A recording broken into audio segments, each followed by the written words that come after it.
আমার সেদিন ভুল হয়েছে একটু আস্তে করাতে পারি আমি আজকে ওই যে দাদাটা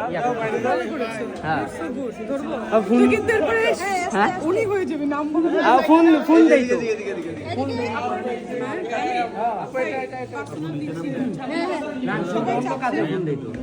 ঠিক আছে সাইড দেন তুমি উঠে যাও দেখে একটু ইয়াল্লা